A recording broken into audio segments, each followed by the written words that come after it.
Freedom is the wind that no wall can block. It is the river that no dam can hold. Mazi Nnamdi Kanu is proof that truth walks even in chains, and courage speaks even in silence. We are the echo that grows into thunder. We are the spark that grows into fire.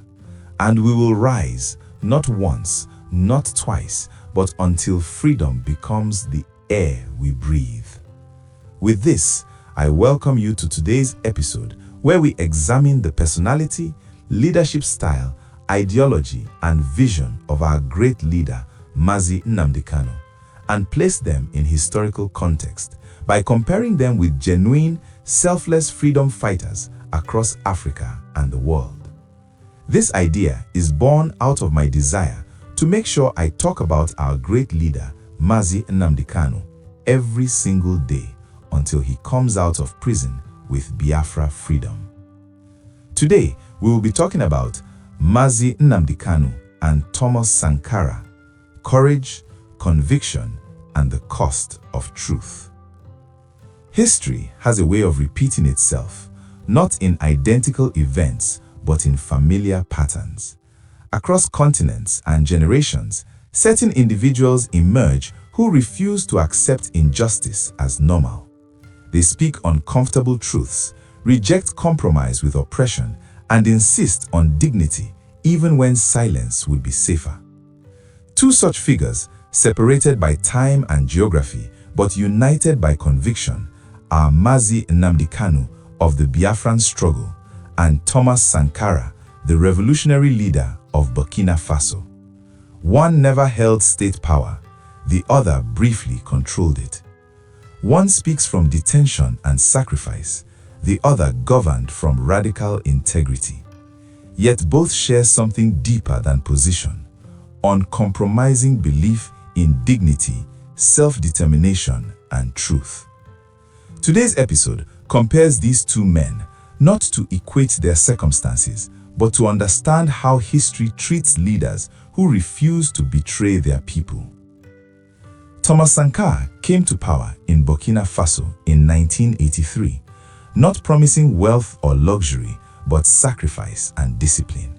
He rejected foreign dependency, reduced government excess, promoted women's liberation, and insisted that Africans must control their own destiny. Sankara lived simply. He rode bicycles, cut his own salary, and rejected extravagance. His leadership was not symbolic, it was lived. This is why he frightened powerful interests. He exposed corruption not with speeches alone, but with example. He showed that leadership could be selfless, and that was dangerous. In 1987, Sankara was assassinated, not because he failed, but because he succeeded too honestly. History now honors him as one of Africa's most genuine revolutionaries. Mazi Nnamdi Kanu's path is different, but his conviction is familiar. Kanu did not inherit power, he inherited memory, the memory of Biafra, war, starvation, and unresolved injustice. He emerged not from the state, but from the people, using voice and media rather than institutions. His insistence on Biafran self-determination is rooted in dignity, consent, and historical truth. Like Sankara, he refused to soften his message to make power comfortable.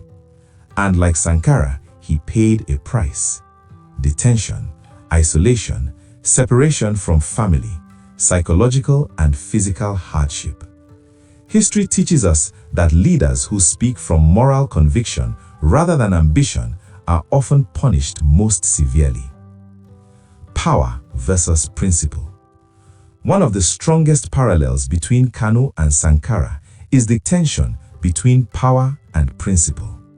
Sankara challenged corruption while in power. Kanu challenges injustice without power. Yet both refused to dilute their message for survival. Many leaders choose longevity over integrity. Sankara chose integrity over survival. Kanu has chosen conviction over safety. This is the defining mark of selfless leadership. Why both were seen as threats? Neither Sankara nor Kanu fit comfortably into existing systems.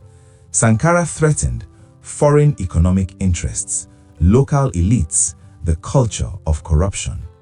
Kanu threatens historical denial, forced unity without justice, silence around Biafra.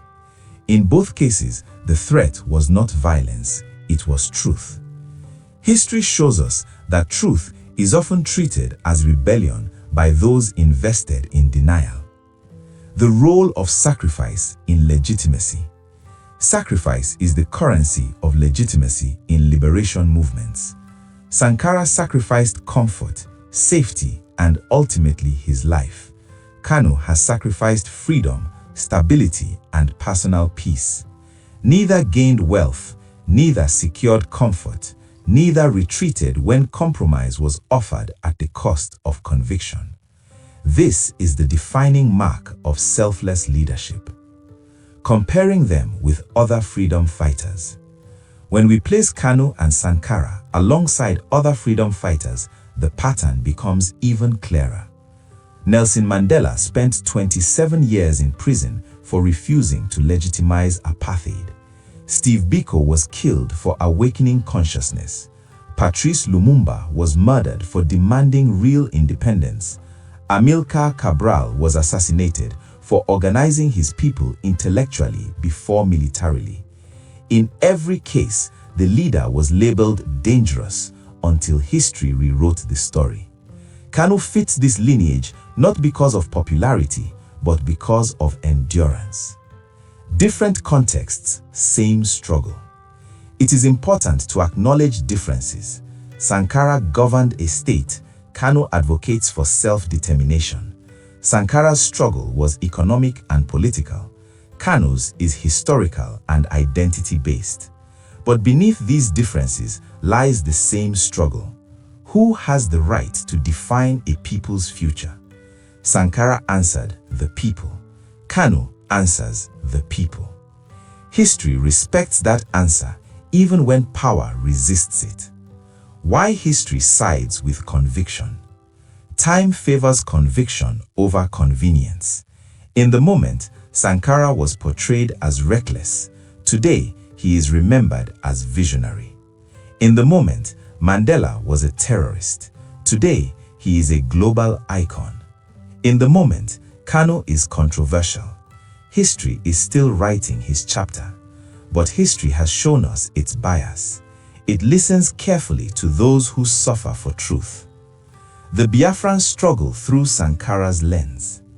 If Sankara was alive today, his principles suggest he would understand the Biafran demand for dignity.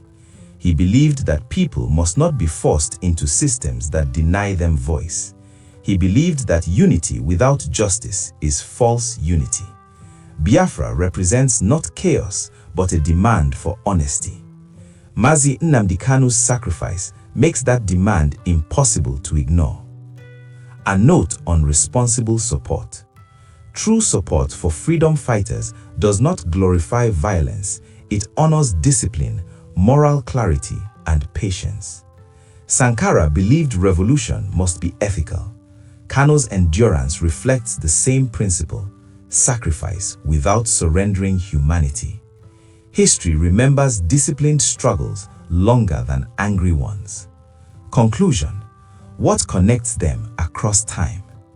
Mazi Nnamdi Kanu and Thomas Sankara never met, but history connects them. They are connected by refusal to betray dignity, willingness to suffer for truth, rejection of comfort at the cost of justice, loyalty to people over power. They remind us that genuine freedom fighters are rarely celebrated while they live freely. They are understood when sacrifice exposes truth. So we end today with this reflection. When a man chooses conviction over comfort and dignity over safety, does history ever truly forget him? Stay tuned and see you on the next episode. But before you go, please help me say a word of prayer for our great leader, Mazi Nnamdi Kanu, in the comment section.